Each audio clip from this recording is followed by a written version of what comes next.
What is up, my fellow red, white, and blue patriots? It's your boy, some guy you've literally never heard of before. And this Sunday, we as patriots come together and celebrate the one unofficial holiday, probably the second greatest holiday to that of Thanksgiving in terms of food, Super Bowl Sunday. It's not even on here. It's Super Bowl parties, alright? We're talking about Super Bowl parties. Super Bowl Sundays. Super Bowl parties are, of course, what we all associate Super Bowl Sunday with. I remember when I was like 10, back in 2011, and I thought it was either the Saints or the Packers representing the NFC. And I remember everyone came over. Everyone came over to this one neighbor who lived like just a few houses over from us, and everyone was wearing Saints or Packers jerseys. I don't remember at the time. I'll probably leave a correction in the description, but it was actually really interesting to just watch everyone who, at the time, we had the Rams, so our neighborhood was interested in NFL football. My dad even had season tickets for the Rams. The Dome wasn't exactly the best thing in the world, but it was our home for a certain amount of time, for a certain period of time. But what really frustrates me about Super Bowl parties is that there's all sorts of stereotypes just around this one event. I don't understand why today the Super Bowl is such a massive event, like a frighteningly massive event, to the point where it basically makes the equivalent of that of the GDP of a majority of much more smaller or not as developed nations in the world. Or some people come together just for the commercials, which I don't understand, because if you're not here to watch the game, what are you here for? And everyone goes, oh, the Super Bowl halftime show. It's like, can we just go back to when halftime shows used to be just astronauts shooting off into the sky, and they had like these little jetpacks, and or even just like a simple marine tribute, like a simple marine tribute where like some marine comes down and he lands in the middle at the 50-yard line. That would be a much more entertaining halftime show. But of course, like everything nowadays in sports, it has to be extremely fancy, has to be extremely glitzy, neo-modern. I don't know. I've really never really paid attention to the Super Bowl halftime show, but apparently to a good chunk of people, the only reason they ever watch the Super Bowl or attend Super Bowl parties is so they can watch the halftime show. The only other people I can say, in my opinion, are worse when it comes to your Super Bowl party is undoubtedly the people who come there for the commercials. If you ain't coming for the game, don't come to the Super Bowl party, okay? It should be that simple. Don't come to my Super Bowl party if you're not going to watch the game. I mean, the game is the main event. The commercial, the Geico commercial, Budweiser's, none of that is a part of the main event. Well, it's a part of the main event, as like, we'll be right back after these messages. There's nothing that special about them. Maybe Budweiser, but that's it. Why would you come over to someone's Super Bowl party, have the audacity to eat food, and just go, oh, I love this commercial, that was the best one yet? It's like, are you here for the game or not? I mean, again, I don't understand why it became basically this unofficial holiday that has like this huge cult-like following in every single aspect of the game, whether it's the actual game itself, the fans of both of the teams that participate in it, and suddenly they get this massive following of bandwagoners going, I want this person to win and I want this person to lose. Or even just the people who were there for the halftime show.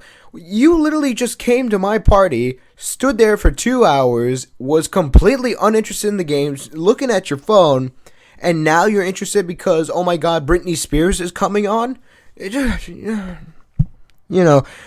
my biggest gripe. People who come to your Super Bowl parties and they're not actually there for the Super Bowl. They're there for either the commercials or they're there for the halftime show, and then they leave. Stereotypically, those people usually leave after the halftime show. They don't stick around, which is a real shame because, a good chunk of these more recent Super Bowls, in my eyes at least, they've been pretty good. Now, last year's was pretty shit, but, it did solidify Brady as the greatest, player in the history of American football.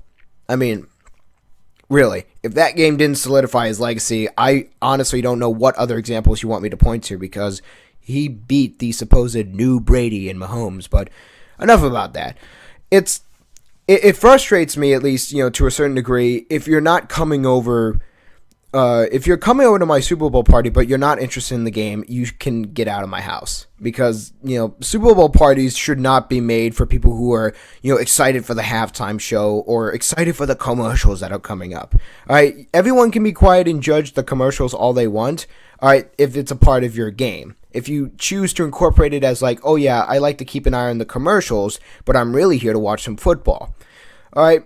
That's like saying I'm watching the World Series to see the commercials.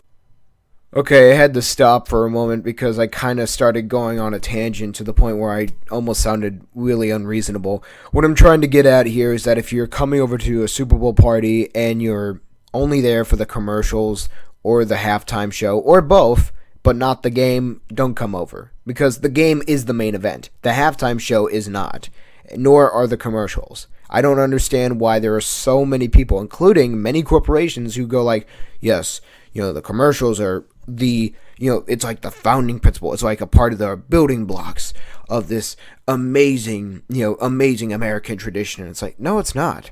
Dude, the game is what makes the Super Bowl the Super Bowl. I mean, Super Bowl 2019 between the Rams and Patriots was awful. Super Bowl 55 between the Chiefs and Buccaneers was also awful, because it was really a lopsided affair, and Super Bowl 53 was just horribly defensive. I mean, it's probably the most defensive Super Bowl ever, but, it wasn't really that good, in my opinion. Regardless, it's not. I mean, the game is the thing that makes the Super Bowl the Super Bowl.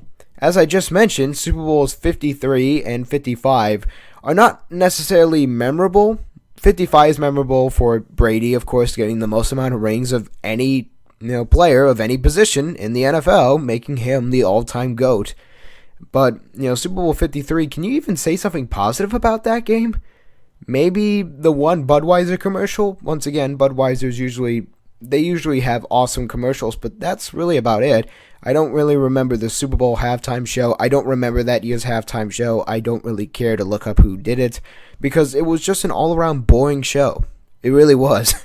But no, the idea that the commercials and the halftime show are what really make the Super Bowl come to light is wrong. It's the actual game. I feel like Colin Coward for some reason. It's the game. It's the actual game. I want to stop here, or else I'll just keep going on and on and on and on about the same points over and over and over again. As for, the overall culture of Super Bowl parties, I think they're nice. I think they're really good. I'm going to a Super Bowl party tomorrow with a friend. His next door neighbor is hosting a Super Bowl party. I can't wait to be there. And, I will be live tweeting some of my reactions to the game, but for the most part, I'll actually be sitting back on what I assume is a family-sized couch, and I'll be enjoying some good food, along with cheering for the Bengals for Super Bowl 56. So thank you guys so much for listening to this rant. I know it was probably very amateurish, but that's literally all my videos every single week. I just do what I do. I just say what I say, and I just do it on the fly. Have a good day, and I hope you all have a good Super Bowl Sunday, especially for those who are not in the U.S. I hope you have a good Super Bowl party, and make sure you celebrate it the way you want to celebrate it. Have a good night.